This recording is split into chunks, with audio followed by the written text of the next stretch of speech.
মহিলারা আবদার করলো, গো রাসূল, আপনাকে আমরা জীবনের চাইতেও বেশি ভালোবাসি, নিজের জীবনের চাইতেও বেশি আপনাকে ভালোবাসি গো নবী, প্রয়োজনে জীবন বিলায় দিব। আপনি আমাদেরকে বায়াত করাইলেন, কিন্তু আপনি তো আমাদের সাথে মুসাফাহা করলেন না। তাদের উরসে যায়, বার্ষিক মাহফিলে যায়, সেখানে নারীকে নিয়ে যায়, স্ত্রীকে নিয়ে যায়, সন্তানকে নিয়ে যায়। কথা বলেন, যায় কি যায় না? এদের কি কোনোভাবেই আমরা বুঝাইতে পারি না। নারী পুরুষ একসাথে জিকির করে, নারীদেরকেও হাত ধরে বায়াত করে, বুকে লাগায় আলিঙ্গন করে, এমন এই দেশে এমন ভণ্ড পীর আছে না নাই? কথা বলেন, আছে না নাই? অ্যাভেলেবেল প্রমাণ আছে। তো রাসূল সাল্লাল্লাহু আলাইহি সাল্লাম বায়াত কেমনে করাইতেন? 7টা বিষয়ের উপর, 7টা শর্তের উপর। কয়টা শর্ত? 7টা শর্তের উপর। গত জমায় 7টা শর্ত আমি বলেছি, ঠিক কিনা বলেন? যারা শুনেন নাই তারা নতুন করে শুনে নেন। আল্লাহ বলেন, ইয়া আইয়ুহান নাবিয়্যু ইযা জাআকাল মুমিনাত, পয়গম্বর আপনার কাছে যখন মুমিন মহিলারা আসে আপনি তাদেরকে বায়াত করান। তবে বায়াত কেমনে করাইবেন? এই পদ্ধতি হবে আমার। পদ্ধতি কার? বলেন কার? পদ্ধতি হবে আমার। মন গড়া মতো ইসলাম চলে না। কোন নবী রাসূল নিজের মন গড়া মতো উম্মতের ভিতরে কোনো সিদ্ধান্ত, কোনো হুকুম কাম কখনো চাপায়া দেয় না, ঠিকই না? নারীদেরকে কেমনে বায়াত করাবেন এ ব্যাপারে আল্লাহ তাআলা আয়াত কারিমা নাজিল করে দিয়ে পয়গম্বর আরবি সাল্লাল্লাহু আলাইহি ওয়াসাল্লামকে বলেন, পয়গম্বর আপনি নারীদেরকে বায়াত করাইবেন, এই মূলনীতিও হবে আমি আল্লাহর। যখন আপনার কাছে নারীরা আসবেন, ইযা জাআকাল মুমিনাত ইউবাইউনাকা, আপনি তাদেরকে বায়াত করাইবেন আলা আল্লাহ ইশরিকনা বিল্লাহি শাইআ ওয়ালা ইয়াসরিকনা ওয়ালা ইয়াজনিনা ওয়ালা ইয়াকতুলনা أولادهن ولا يأتين ببهتان يفترينه بين أيديهن وأرجلهن ولا يعصينك في معروف। এই 7টা বিষয় দিয়া, 7টা শর্ত দিয়ে আপনি বায়াত করাইবেন। ওয়াস্তাগফিরুল্লাহুন্নাল্লাহ, বায়াত করানোর পর আপনি আমি আল্লাহর কাছে তাদের জন্য মাফ চাইবেন। আমার এই মূল আলোচনার বিষয় ছিল আবু সুফিয়ানের স্ত্রী হিন্দা, উতবা ইবনে রবিআর মেয়ে, যে নাকি আল্লাহর নবীর চাচা আমির হামজার খলিজা চাবায়া চাবায়া উহুদের ময়দানে খাইছিল। কথা কোন ঠিক না বেঠিক? এই হিন্দা আগে মুসলমান হয়েছিল এটা আমারও জানা নাই, জানতে পারি নাই। তাফসীর দেখার পর আমি যখন জানতে পারলাম আমি নিজে অবাক, আমি হতভম্ব। ইতিপূর্বে 15 বছর পড়াশোনা করার পর 22 বছর ধরে খিদমত করি, আলোচনা করি, কিন্তু আজ পর্যন্ত জানতাম না এই হিন্দা নবীর চাচার খলিজা চাবানেওয়ালা মহিলা মুসলমান হয়েছিল।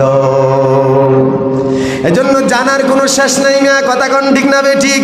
40 দিনের চিল্লা লাগায় এসে বড় তসবিহ হাতে নিয়ে মাথায় বড় টুপি লাগায়া ইমামের বিরুদ্ধে লাগা যায় এমন কিছু ভণ্ড আছে না নাই? কথা কোন আছে না নাই? ইমামের ভুল ধরে, মুয়াজ্জিনের ভুল ধরে।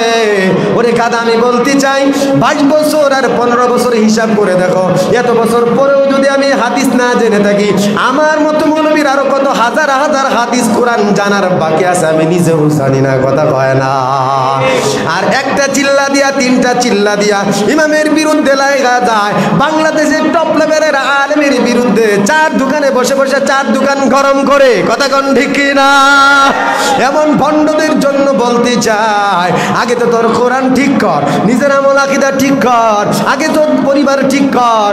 এমন তো আছে 40 দিনের চিল্লা কেন, 3 বছরের চিল্লা দিছে, সালের চিল্লাও দিছে, তারপরও আলহামদুলিল্লাহ শুদ্ধ না। কথা কোন ঠিক না বেটি? কোন চাষে আলেমের বিরুদ্ধে জবান খুলো, একটু তো বিবেক লাগা দেখো।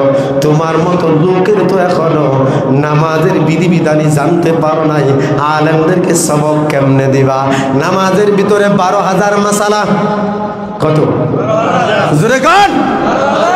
নামাজের ভিতরে 12,000 মাসালা। আমাদের মতো অনেক আলেমেই কিন্তু পরিপূর্ণ 12,000 মাসালা জানে না, আর তোমার মতো চিল্লাওয়ালা মাসালা সব জানে না গেলা, নিজের সব ধর্ম পালনের পরে আলেমরে সবক দাও, কথা কয় না? মামুনুল হকের দুষ ধরো, ফয়জুল করিমের দুষ ধরো, রাজাউল করিমের দুষ ধরো, আহমদুল্লাহর দুষ ধরে, মিজানুর রহমান আজহারির দুষ ধরে। এদের দুষ যদি ধরতে হয় তাহলে আমাদের মতো আলেমরা ধরবে, তোমাদের মতো পান্ডারা ভুল ধরার কোনো ক্ষমতা নাই, সাহস নাই, অনুমতি নাই, কথা কন কি না? আলেমের ভুল আলেমের। যে কালকেও তো দেখলাম রাজাউল করিম সাহেব বলতেছেন, আমার ভাইরা, আমার আলেমরা, আমার মুরিদরা শুনে রাখো, কোন আলেমের বিরুদ্ধে অনলাইন অফলাইনে কখনো তোমরা কথা বলবা না, কথা কন না কেন? বেয়াদব কিন্তু কারো শাসন বারণ শুনে না, ঠিক না বে ঠিক? ভাইরা আমার, এবার শুনেন, আল্লাহ রসুল বায়াত করানোর জন্য হযরত ওমরকে বলেন, ওমর 60টা শর্ত দাও, নারীরা যদি 60টা শর্ত মানিয়া নেয় আমি বায়াত করব। আল্লাহ রসুল বলেন, ওমর জিজ্ঞেস করো, 12 জন মহিলা আসছে, কেউ বলেছেন 9 জন, ইয়ার ভিতরে মাত্র 5 জন মহিলা আল্লাহ রসুলের কাছে নীতি মাইনা বায়াত হয়েছে, একজন চলে গেছে। পরবর্তীতে আয়েশা, টোটাল 6 জন। কেউ ভিন্ন মত পোষণ করেছেন। আল্লাহ রসুল বলেন, ওমর বলো, 1 নাম্বার, আল্লাহর সাথে কাউকে শিরিক করবে না। ওমর বলেন, মহিলারা শুনো, রসুল বলেছেন আল্লাহর সাথে শিরিক করা যাবে না, এই কথা মানতে পারবা? কয় হ্যাঁ। 2 নাম্বার, আল্লাহর সাথে শিরিক করার পর 2 নাম্বার হলো চুরি করা যাবে না। মহিলারা কয় হ্যাঁ পারবো। তবে হিন্দা হাত তুলছিল, মনে আছে আপনাদের কত সময় বলছিলাম? হিন্দা বলছে, আমি যদি আমার স্বামীর পকেট থেকে কিছু চুরি কইরা আমার সন্তানের জন্য খরচ নেই, পকেট মারি, তাইলে কি আল্লাহ রসুল পাপ বলবো নাকি? এবার এখানে হযরত আবু সুফিয়ান রাসূলের নিকট বসা, হযরত আবু সুফিয়ান বলেন, ওরে হিন্দা, আমার পকেট থেকে যত টাকা তুমি মারছো, না মহিলা অতীতে মারছো, ভবিষ্যতে মারবা, সব মাফ করে দিলাম। সুবহানাল্লাহ। আবু সুফিয়ানের স্ত্রী হিন্দা উতবা ইবনে রবিয়ার মেয়ে, ই বলতেছে রসুলের কাছে, রসুল গো, আবু সুফিয়ান একটু কৃপণ চাইছে, বখিল, সন্তানের জন্য যা খরচ হয় টাকা দিতে চায় না, আমার কষ্ট হয় সংসার চালানোর জন্য, এজন্য মাঝে মাঝে মারি। রসুল বলেন, সন্তান ভরণ পোষণের জন্য যতটুকু খরচের প্রয়োজন ঠিক এই পরিমাণ তোমার স্বামীর পকেট থেকে না বলে নিলেও কিন্তু গুনাহ হবে না। সুবহানাল্লাহ। আবার মা বোনেরা তারা শুনতেছেন, এই মাসলা নিয়ে আবার কিন্তু হালাল মনে কইরা স্বামীর পকেট সব মেয়েরা বাপের বাড়ি পাঠায়েন না, কথা আছে না নাই? স্বামীর পকেট মেয়েরা বাপের বাড়িতে জমায়া পরে আইনা এরকম আমার বাপে দিছে, আমার ভাইয়ে দিছে, এমন কিছু নারী তো আছে, আপনাদের জানা না থাকলেও আমার জানা আছে। আল্লাহ হেদায়েত দান করে। যাই হোক, 60টা শর্ত, পুরাপুরি সব কিছু বলবো না, মনে রাখবেন। 2 নাম্বার চুরি করা, 2 নাম্বার কি? 3 নাম্বার সন্তান হত্যা করা। সন্তান হত্যা করা জিন্দা সন্তান হতে পারে, পেটের ভিতরে সন্তান অ্যাবর্শন করে মারা হতে পারে, দুটো সন্তান হত্যা করা হারাম, কথা কয় না? হারাম। নতুন বিয়ে হয়েছে, স্বামী স্ত্রী নতুন, ইয়াং জেনারেশন, এজন্য কয় 5 বছর সন্তান নিব না, ভুলে সন্তান বেড়ে চলে আসছে, 3 মাস 4 মাস হয়ে গেছে, অ্যাবর্শন করা রয়েছে, এই মানুষ হত্যার মতো কবিরা গুনাহ করছে, মহাপাপ করছে। আল্লাহ হাসর ময়দানে প্রশ্ন করবেন, ওয়াইদাল মাউউদাতু সুইলাত বিআইয়ি যামমিন কুতিলাত, এরে বান্দা, কেন তুই আমার বান্দারে মারছিলি? আমি খাওয়াই, আমি পড়াই, আমি তারে সৃষ্টি করি, আমার বান্দা বান্দি জমিনে পাঠানোর সিদ্ধান্ত আমার, তোর সৃষ্টিও 50,000 বছর আগে আমি তার রিজিক বরাদ্দ দিয়ে আলাইছি, এরপরেও কেন তারে মানলি? জবাব দে। আল্লাহ রাসূল বলেন, এরা তখন সেখানে বোবার মতো দাঁড়া থাকবে, কোনো জবাব দেওয়ার মতো ক্ষমতা তাদের হবে না। ওমান কাতালান নাসা ওমান কাতালা ফাকান্নামা কাতালান নাসা জামিয়া, আল্লাহ বলেন, একজন মানুষ হত্যা করা পুরা গোটা দুনিয়ার মানুষ হত্যা করার মতো সমান বড় অপরাধ, কথা কয় না কেন? তো ভাইরা, 3 নাম্বার সন্তান হত্যা করা যাবে না। 4 নাম্বার ওয়ালা ইয়াজদিনা, জিনা করা যাবে না। তারপরে কি? আল্লাহ ইশরিকনা বিল্লাহি শাইআন ওয়া লা ইয়াসরিকনা ওয়া লা ইয়াজনিনা ওয়া লা ইয়াকতুলনা আওলাদাহুন্না ওয়া লা ইয়াতিনা বিবুহতান। কারো উপর তহমত লাগানো যাবে না, তহমত লাগানো কবিরা গুনাহ। তহমত যারা লাগায়, ইসলামী আইন যদি দেশে থাকে তাহলে সাক্ষী যদি পাওয়া যায়, যদি মিথ্যা হয়, তহমত যা লাগাইলো যে বান্দা বান্দির উপর লাগাইলো, এই তহমত লাগানোওয়ালার জন্য 80টা বেত্রাঘাত। কয়টা? এখন তো আইনের শাসন নেই, সীমানা দেয়। কথা কোন ঠিক না ঠিক? ইফতারিনা তহমত লাগাই দিছে, এটা ডিউটি করতেছে আরেকজনের পিয়ানোর মতো কাজ করে, বাজারের চার দোকানে বৈশা বৈশা এই তহমতের অপবাদ পুরা সমাজের মধ্যে রটনা করে এমন লোক আছে না নাই? এটাও কবিরা গুনাহ, আল্লাহ বলে এটাও করবা না। নবী বলতেছেন মহিলারা তহমত লাগাইবা না। আম্মা জান আয়েশার উপর জিনার তহমত লাগানোর উপর আল্লাহ পাক সূরা নূর নাজিল কইরা অপবাদ মুক্ত করেছেন, কিন্তু এখন তার কোরআন নাজিল হবে না, জিবরিল আসবে না। আমার আপনার উপর তহমত লাগাইলে আসমান থেকে আইসা কিন্তু নির্দোষ প্রমাণ করবে না। কথা কোন দেখে না? এরপর অপবাদ রটায় যারা, অপবাদ দেয় একজন, রটায় আরেকজন, এই দুটোটাই কবিরা গুনাহ। 7 নাম্বার ওয়ালা ইয়াসিনাকা ফি মারুফিন, সৎ কাজে বাধা দিবে না, সৎ কাজে বাধা দিবে না। এই কথা যখন রাসূল বলেছেন, 7টা শর্ত দিয়েছেন। এক মহিলা, উনি বলে হুজুর আমি বায়াত করতে পারবো না। কই কেন? আমি আমার পরিবারের ভিতরে যারা মারা গেছিল তখন এক মহিলা তারা আমার পক্ষ কান্নাকাটি করে দিছিল, বিলাপ করে দিছিল। কারণ তা আমিও তার পরিবার মারা গেলে কান্নাকাটি করতেই, এটা তো আমার ঋণ রয়েছে, তো এটা ঋণ রাইখা আমি এই শর্ত মানতে পারবো না। এই মহিলা উঠে গেছে গা। মানে এটা আরবের জাহিলি যুগে ছিল, ভারতে এখনো আছে। মানে আপনার পরিবারের কেউ মারা গেছে, আপনি একা একা কান্না মনে শান্তি হইতো না, কয়েকজন লোক ভাড়া কইরা না কান্দান লাশের পাশে, এটা ভারতেও আছে এখন। এই মহিলা চলে গেল, কিছুদিন পর ওই দায়িত্ব আদায় কইরা শেষ কইরা আইসা আল্লাহ রসুলের কাছে পরে আইসা বায়াত হয়েছে। তো বিলাপ করা যাবে না। রসুল বলেন কিয়ামতের আলামত হলো নারীরা, বিশেষ করে নারীরা মানুষ মারা গেলে বা বিপদে পড়লে এরা নিজের নখ দিয়া, হাতের নখ দিয়া মুখের মধ্যে খামচি দিবে, রক্তাক্ত হবে, মাথার চুল ছিঁড়ে ফেলবে, জমির মধ্যে থাপড়াবে, এমন বিলাপ করবে, এটা কিয়ামতের আলামত। এবং সেই জাহেলি যুগে যেমন ছিল সেটা কিয়ামতের আগে মুসলমানের মেয়েরাও করবে। নাউজুবিল্লাহ। এখন শুনে বায়াত কমপ্লিট, বায়াত হযরতে হিন্দা রাদিয়াল্লাহু আনহু বলেন না কেন? এখন তো মুসলমান না, কথা হয় না। নবী যখন চিনতে পারছে, নবী বলে এই হিন্দা, তুই কি সে হিন্দা? জি হ্যাঁ, সামনে আয়। হিন্দা মাথা নিচের দিকে দিয়া নবীরে বলতেছে, নবী কৃষ্ণদের গুনার জন্য মাফ চাই। নবীর চাচার কলিজা চাপাইছে, নবীর ভিতরে কষ্ট ছিল না। যখন বলছে নবী পিছনের গুনার জন্য মাফ চাই, তখন নবীজি মুচকি হেসে দিচ্ছেন, সুবহানাল্লাহ। নবীজি বলেন, হিন্দারে আমি তোর জন্য আল্লাহর কাছে মাফ চাইব, সুবহানাল্লাহ। বায়াত করে বিদায় দিলেন। বিদায় দেওয়ার পর মহিলারা একটা আবদার করছে, এই কথাটা ভালো করে শুনবেন। মহিলারা আবদার করছে, ওগো আল্লাহর নবী, আমরা আশিকে রাসূল। কি কথা কন? আমার দেশে আশিকে রাসূল আছে না? বিশ্ব জাকের মঞ্জিল, বিশ্ব বাটপার মঞ্জিল আছে না? এই কথা কন। ওরা বিশ্ব আশিকে রাসূলের সাইনবোর্ড লাগাইছে, আমি তো বলি এরা বিশ্ব বাটপার মঞ্জিল। ঠিক না বে ঠিক বলে? মহিলার আবদার করলো, গো রাসূল, আপনাকে আমরা জীবনের চাইতেও বেশি ভালোবাসি, নিজের জীবনের চাইতেও বেশি আপনাকে ভালোবাসি গো নবী। প্রয়োজনে জীবন বিলায় দিব। আপনি আমাদেরকে বায়াত করাইলেন, কিন্তু আপনি তো আমাদের সাথে মুসাফাহা করলেন না। কি করা দরকার? বাদ মুসাফা করা দরকার? কথা কয় না, এই পিছনে তারা কয় না, কোনটা কে? তাহলে নিজের বউ ফুলা ফানলে মাইয়া লয়ে গিয়ে এরা বীরের সাথে বুক মিলাইবার দেন কেন? কথা কন।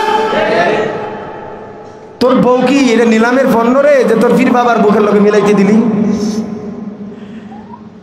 মহিলার যখন বলতে, ইয়া রাসূলুল্লাহ, আপনাকে জীবনের চাইতে বেশি ভালোবাসি গো নবী, বড় মন চায় আপনার সাথে একটু হাত মিলাই দেন।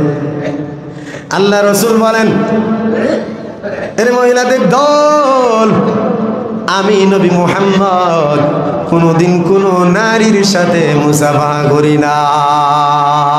সুবহানাল্লাহ। এই হাদিস সহিহ হাদিস, বেজাল লাগানোর চেষ্টা করবে না কেউ। ইমাম তিরমিজি বলছেন হাদিস হাসান, ইবনে মাজাহ বলেছেন সনদ সহিহ, মুসনাদ আহমদের মধ্যে আছে হাদিস। সুতরাং কোন নারীর সাথে পরপুরুষ কখনো কোনো দিন হাত ধরা তো দূরের কথা, মুসাফা দূরের কথা, টাচ করা পর্যন্ত জায়েজ নাই।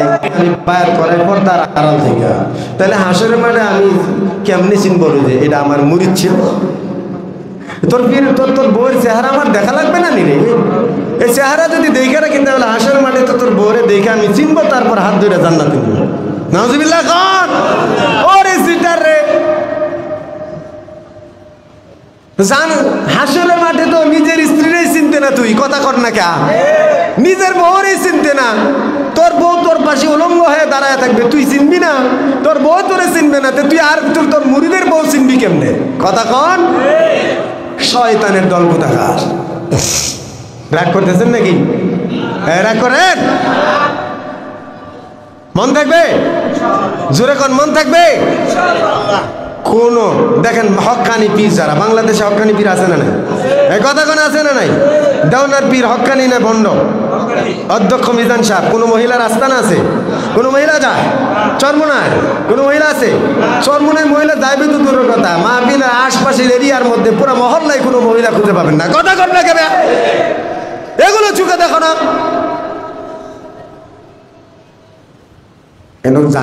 কারণ আছে তো। আমি নিজে দেখছি যখন ছাত্র ছিলাম, টুপি পাঞ্জাবি খুইলা গামছা মাথার বান্ধা গেছিলাম, 12টার পরে বাত্তি দিবায়া আগে গাঞ্জা খা একসাথে বসে। আমি দেখছি, আমি শোনার কথা বলি না, আমি ঢুকে দেখছি 12টার পরে তখন 1টা 2টা বেজে গেছে। এই জায়গা জায়গা ছোট ছোট নাই মানুষ ছোট্ট মোমবাতি গাঞ্জা খাইতেছে আর টানতেছে। আচ্ছা, এই যে কলকি আছে না, এটা দিয়ে টানতেছে, খুব মজা করে টানতেছে। কিছুক্ষণ পরে হঠাৎ বলতেছে কয় জিকির হবে, চলো। সবাই চলছে। একটা জায়গায় গিয়া মাঝখানে 1টা মোমবাতি জ্বালাইছে, জ্বালায়া সবাই গুল হইয়া একজনে এই যে এটার ভিতরে আরেক হাত, বুঝলেন নাই? একটার ভিতরে আরেক হাত, এক পুরুষের ভিতরে আরেক নারীর হাত, এমনি এমনি দিয়া গুল করে সুন্দর করে এখন এবার উন্দে উন্দে জিকির করে। করতে করতে আস্তে আস্তে কাছে আইতেছে। এত বড় ছিল তো, মাঝখানে ফাঁকা ছিল না। আমি দেখছি আস্তে আস্তে কাছে আইতেছে জিকির করতে করতে। প্রথম করছে বইয়া, প্রথম পুরুষ কিভাবে করছে বইয়া, তারপর করছে রুকুতে, তারপর দাঁড়ায় দাঁড়ায় করতে করতে এমন কাছাকাছি আইছে, পরে দিয়ে হঠাৎ করে অন্ধকার, মোমবাতিও নাই, এখন কেউ রে কেউ চিনি না। এটা আমার দেখা, আমার আমার একেবারে ছোট না তখন, তখন আমি নাহাবিব জামাতে পড়ি না হেদায়তুল্লাহ পড়ি, তখন মোটামুটি বুঝি। বলে আমি এই গজবের মধ্যে আর থাকার দরকার নাই, ল ভাগ। এই তো পীরের আস্তানা, এরাও পীর আর হক্কানি পীরও পীর। কথা বলেন ঠিকই না? হক্কানি পীর বলবে, যেমন চরমোনাই হুজুররা বলে, আমি যে সবক দিচ্ছি তোমার পরিবারকে তুমি গিয়ে দিবা। কথা কর। তোর বউরে তুই গিয়ে সবক দিবি, আমল করবে। তোর সন্তানকে তুই এই সবক দিবি, আমল করবে, যেমন মিজান সাহেব বলে, এমন হক্কানি পীররা বলবে। তোর পরিবারের ভিতরে তুই গিয়ে এই আমলগুলো দিবি, সবকগুলো দিবি। কথা বলেন ঠিকই না? এদেরকে পাইলে এই যে বন্ডরা বউ লইয়া পীরের দরবারে যায়, এরই বউ সহ মাজার মধ্যে কত পিড়াইবেন। কথা বলেন। দেশটারে জাহান্নাম বানাইছে। ভাই হোক, আজকের আলোচনার বিষয় ছিল এটা, যে নারীদেরকে বায়াত কিভাবে করাইতেন নবী, আর এখন কিভাবে করায়। বায়াত করানো যাবে, তবে রসুল কি বলছেন হাদিসের মধ্যে স্পষ্ট আছে। এক হাদিসে আছে রসুল এমনি হাত রাখছেন, মহিলাদেরকে বলছেন তোরা হাত তোমাদের একটু বাইরে রাখো, কিন্তু অনেক দূরে। মহিলারা এক ঘরে, রসুল আরেক ঘরে। কথা বুঝে না? মাঝখানে অন্তত উমর দাঁড়ানো, মাঝখান থেকে মাঝখানে উমর দাঁড়ানো, রসুল এখানে, মহিলারা আরেক জায়গায়। তো রসুল বলছেন হাত লম্বা করো, মহিলারাও করছে, রসুলও করছে। এইভাবে বায়াত করাইছে অনেক দূরত্বে। আর হেরা একেবারে মাশাআল্লাহ, এমন মোয়া নাকা, মুসাফা না, মোয়া নাকা, গলায় গলায় এমন ভাবে মনে হয় যেন ম্যাগনেট হয়ে গেছে গা। কথা কর। আল্লাহ গজব থেকে আমাদেরকে হেফাজত করেন। আল্লাহ পাক আমাদেরকে আমল করার তৌফিক দান করেন।